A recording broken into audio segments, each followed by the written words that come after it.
വർഗീകരണ certificate, കുടുംബത്തിലെ അംഗസംഖ്യ, ബന്ധങ്ങൾ, വരുമാനം എന്നിവ സർക്കാരിന് തെളിയിക്കുന്ന പ്രധാന രേഖയാണ് സ്കോളർഷിപ്പ്, പെൻഷൻ, സഹായങ്ങൾ, വർഗീകരണ നിർണയം എന്നിവയ്ക്കായി ഈ രേഖ ഉപയോഗിക്കുന്നു.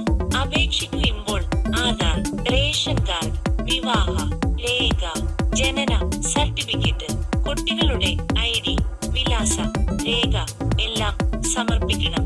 വില്ലേജ് ഓഫീസർ കുടുംബത്തിന്റെ പൂർണ്ണ വിവരങ്ങൾ പരിശോധിച്ച് സർട്ടിഫിക്കറ്റ് നൽകും. ഇത് കുടുംബത്തിന് വളരെയധികം പ്രയോജനപ്രദമായ രേഖയാണ്.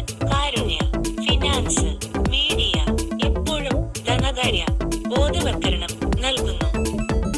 ദൈനംദിനം അപ്ഡേറ്റ് ചെയ്യുന്നു. പുതിയ വിവരങ്ങൾ അറിയാൻ നിങ്ങളുടെ വിരൽത്തുമ്പിൽ ചാനൽ